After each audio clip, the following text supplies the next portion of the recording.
Uma mensagem aos ricos. Exorta aos ricos do presente século que não sejam orgulhosos, nem depositem a sua esperança na instabilidade da riqueza, mas em Deus, que tudo nos proporciona ricamente para nosso aprazimento. 1 Timóteo capítulo 6, versículo 17, 22 de novembro. Quando o comunismo começou a se dissipar na União Soviética, deixou a economia em ruínas. Quase nenhum dos produtos básicos estava disponível, incluindo itens de primeira necessidade como açúcar, farinha, queijo, leite e ovos. Havia uma enorme falta de lâmpadas, papel higiênico e a maioria dos produtos domésticos. A gasolina era tão cara que a maioria das pessoas preferia andar a pagar o valor necessário para encher o tanque do carro. Essa situação significava que qualquer um que controlasse os suprimentos básicos da vida tinha a capacidade de adquirir uma riqueza incrível. Por ser uma época de grande confusão política e econômica, quase tudo era possível.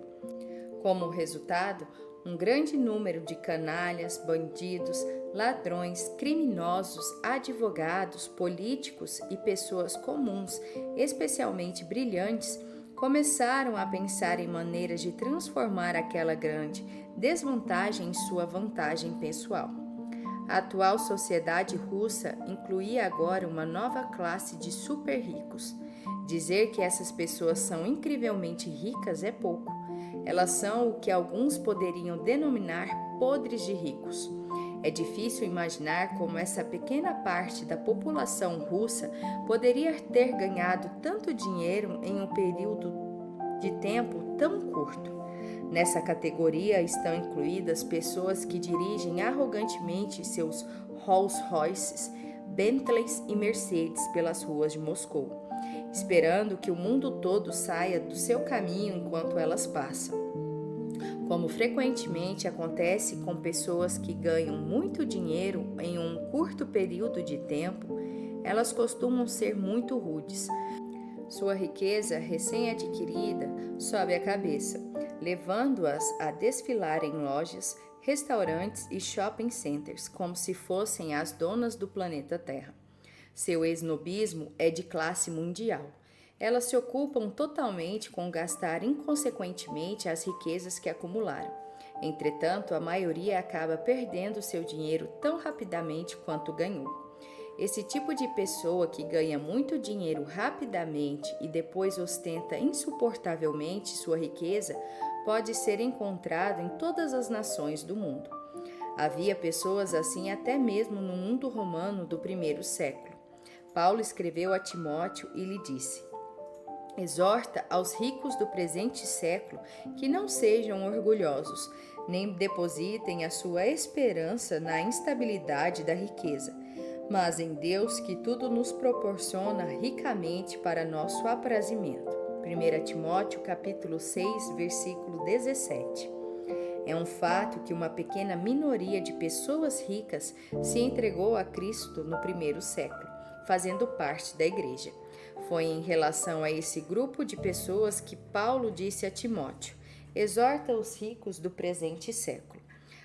A palavra exorta provém da palavra grega parangelo, que significa exortar ou ordenar. Trata-se de um comando tão forte que deve realmente ser recebido como uma exigência, não uma opção negociável. Assim, ao lidar com os ricos de sua igreja, Timóteo deve fazer-lhes a forte exortação de Paulo com tanta firmeza que a recebem como uma ordem do Senhor. Ao chamar aquelas pessoas de ricas, Paulo usa a palavra plósios, uma palavra grega muito antiga que descreve alguém que possui incrível abundância, extrema riqueza e enorme opulência. Essa palavra não descreveria alguém moderadamente rico, e sim alguém extremamente rico. Assim como há pessoas de grande influência e enorme riqueza que se entregam a Cristo atualmente e aprendem a ir fielmente à igreja, aparentemente isso ocorria também no primeiro século. É certo que devemos orar para que a riqueza deste mundo passe para as mãos das pessoas tementes ao Senhor, que a usariam para propósitos eternos. Deus quer que seu povo seja abençoado. Ele quer que eles tenham o suficiente para satisfazer suas próprias necessidades e atender às necessidades dos outros. Ele quer que os cristãos tenham o suficiente para financiar a pregação do Evangelho até os confins da terra. Com muita frequência, porém, quando grandes somas de dinheiro passam às mãos das pessoas pela primeira vez, sua riqueza sobe a cabeça e cria nelas a atitude de soberba, que mencionei anteriormente, a qual Paulo agora se refere. Essa não é a atitude que Deus quer de seu povo quando o dinheiro passa às suas mãos. O que exatamente significa a palavra grega para soberba? Em grego, é a palavra upsilofironeu. A primeira parte dela provém de upsilos, que significa exaltado, elevado, alto ou sublime. A segunda parte da palavra é fironeu, que significa pensar, considerar, julgar ou ter certa opinião. Quando essas duas palavras são combinadas, a nova palavra significa considerar-se demasiadamente. Refere à opinião de uma pessoa que pensa ser melhor que as outras. Paulo usa um negativo no grego, o que nos alerta fortemente que uma pessoa não deve pensar em si mesma como melhor que as outras simplesmente por ter mais dinheiro que elas. Mesmo que uma pessoa seja incomumente abençoada financeiramente e opere em círculos financeiros excepcionais, nem assim deve considerar-se melhor do que as outras só por ter mais dinheiro do que elas. Paulo diz às pessoas ricas da igreja que elas não devem depositar a sua esperança na instabilidade da riqueza. A palavra instabilidade é a palavra grega adelotes. Essa é a única ocorrência dessa exata palavra no Novo Testamento. Significa incerto, inconstante ou algo tão instável que pode ir tão facilmente quanto veio. A palavra esperança é a grega eupídizo, a mais comumente usada no Novo Testamento para significar esperança. Da maneira como está nesse versículo, significa não colocar sua esperança em certa coisa. O tempo verbal grego aqui usado transmite a ideia de alguém que coloca sua esperança em algo e depois a mantém ali. Paulo diz que os ricos não devem colocar sua esperança nas riquezas. A palavra nas é a grega epi, que seria mais bem traduzida como sobre. Uma interpretação mais precisa de toda essa frase seria que os ricos não devem fixar sua esperança sobre riquezas incertas. As riquezas são incertas.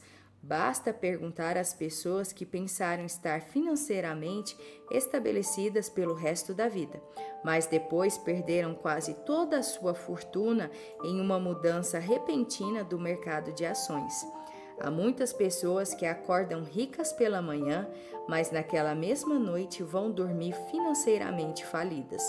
Portanto, Paulo diz aos ricos que, em vez de depositar sua esperança nas finanças que são incertas, devem fixar sua esperança em Deus, que tudo nos proporciona ricamente para nosso aprazimento. Se a sua sensação de segurança está em seu portfólio financeiro e então ele diminui ou desaparece, você pode ser lançado em uma enorme crise de identidade que resulta em grande medo, ansiedade e insegurança. Porém, quando a sua confiança está no Senhor, você nunca é abalado independentemente do que aconteça no reino material. Por quê? Porque a sua identidade não está no que você possui, mas em quem você é em Jesus Cristo. Se você conhece pessoas que estão sendo financeiramente abençoadas, regozije-se com elas. Ore para que essas pessoas tenham a sabedoria necessária para usar os seus recursos financeiros do modo como Deus deseja que elas os usem.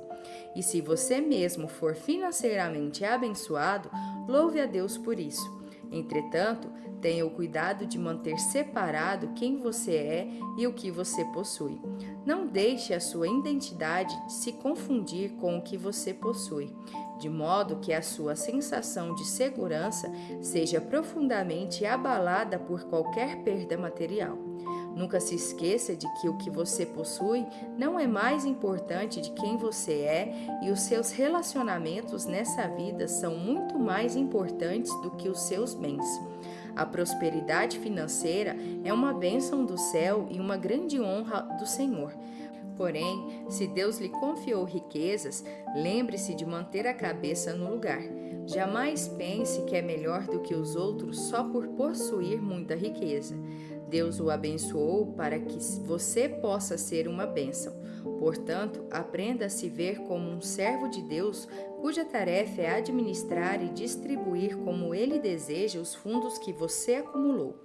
Hoje eu o exorto a não se enquadrar na categoria daqueles que pensam ser muito somente por terem mais dinheiro do que os outros.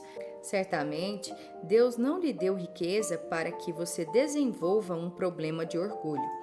Busque o Senhor regularmente e pergunte-lhe como Ele quer que você use esses fundos.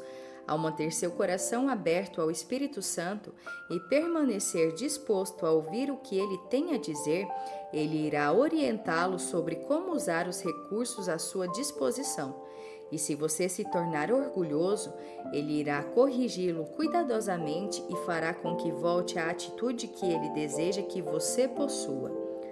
Ouça esta oração e veja se ela se encaixa em sua vida.